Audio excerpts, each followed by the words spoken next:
જય માતાજી મિત્રો, કેમ છો બધા? મજામાં છો ને? હું છું સોનલ.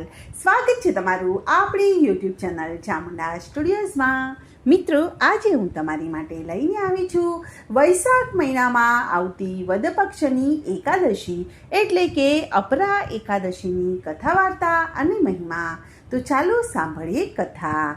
દર મહિનામાં 2 વખત એકાદશી આવે છે. આ રીતે વર્ષના 12 માસની 24 એકાદશી થાય છે. તેની સાથે દર ત્રીજા વર્ષે આવતા અધિક માસની શુક્લ પક્ષ અને કૃષ્ણ પક્ષની 2 એકાદશી ઉમેરતા કુલ મળીને 26 એકાદશી થાય છે. ઘણા ભાવિકો આ ભક્તિભાવપૂર્વક 26 એકાદશીઓ ઉપવાસ અને એકટાણા કરીને કરે છે. કેટલાક ફરાળ કરે છે. કેટલાક ભાવિકો તુલસીના પાન ઉપર રહે એટલો ખોરાક એક જ વખત આરોગે છે અને જળ, દૂધ અને ચા લઈને દિવસ પૂરો કરે છે. એકાદશીના દિવસે મોઢું વશમાં રાખવું અને આખો દિવસ ભગવાનની ભક્તિ કર્યા કરવી. એકાદશીનું વ્રત કરતા હોય તેમણે કોઈ પણ જળાશયમાં જઈને સ્નાન કરવું.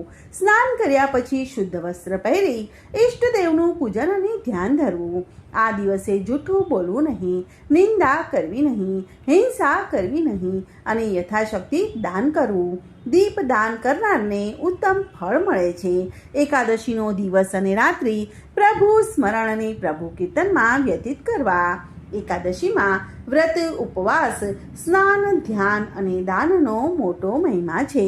વ્રત કરનાર ઉપર અને વ્રત કથા વાંચનાર તથા સાંભળનાર ઉપર ભગવાન વિષ્ણુ સદા પ્રસન્ન રહે છે અને જેના ઉપર ભગવાન પ્રસન્ન હોય તે ભાવિક ભક્તોને કોઈ પણ પ્રકારનું દુઃખ રહેતું નથી.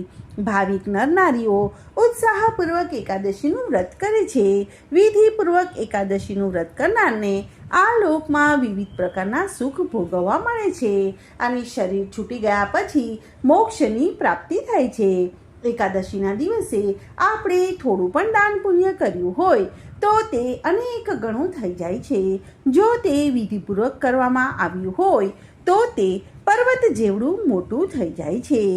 એકાદશીના દિવસે આ પ્રકારે ભગવાન વિષ્ણુનું પૂજન કરવું. પછી બારસના દિવસે પ્રાંતઃ કાળે ઉઠી નદી, અગર, જળાશય જઈને સ્નાન કરવાનું. જપ, ધ્યાન વગેરે કરી ઘરે આવી વિધિપૂર્વક ભગવાન વિષ્ણુનું પૂજન કરવું. વ્રતની પૂર્ણાહુતિ અર્થે બ્રાહ્મણોને જમાડી અને દક્ષિણા આપીને રાજી કરવા અને નારાયણની પ્રસન્નતા માટે ગુરુજીની પૂજા કરી અને દક્ષિણા આપી અને શક્તિ હોય તો દક્ષિણામાં ગાય ભેટ આપવી. તો મિત્રો, આ પ્રમાણે હતી એકાદશીની પૂજન અને વિધિ. તો હવે આપણે સાંભળીશું એકાદશીની વાર્તા. ધર્મરાજ યુધિષ્ઠિરે શ્રી કૃષ્ણ ભગવાનને પૂછ્યું કે હે જનાર્દન, વૈશાખ માસની કૃષ્ણ પક્ષની એકાદશીનું નામ શું છે તથા તેનું મહાત્મય શું છે અને વ્રત કરવાથી આપણને શું ફળ મળે છે તે કહો. ત્યારે ભગવાન શ્રી કૃષ્ણ બોલ્યા કે આ મહાપુણ્યકારક એકાદશીને અપરા એકાદશી કહેવામાં આવે છે. આ એકાદશીનો મહિમા ઘણો મોટો છે. કાર્તિક માસમાં પુષ્કળ તીર્થમાં સ્નાન કરવાથી જે ફળ મળે છે, ભગીરથીમાં પિંડદાન કરવાથી જે ફળ મળે છે, કેદારનાથના તેમજ બદ્રીનાથના દર્શનથી જે ફળ મળે છે અને તીર્થમાં સ્નાન કરવાથી, પુણ્યદાન કરવાથી જે ફળની પ્રાપ્તિ થાય છે તેવું જ ફળ આ અપરા એકાદશીના વ્રત કરવાથી મળે છે. આ વ્રત નહીં કરનારનો જન્મારો એળે જાય છે. વ્રતધારીઓએ અપરા એકાદશીના દિવસે પ્રાંતઃ કાળે સ્નાન આદિથી પવિત્ર થઈ ઉપવાસ કરવાનો સંકલ્પ કરવો અને પછી ભગવાન ત્રિવિક્રમનું વ્રત અને પૂજન કરવું. તેથી વ્રત કરનાર અંતે વિષ્ણુ લોકમાં જાય છે. બોલો કૃષ્ણ કનૈયા લાલ કી જય.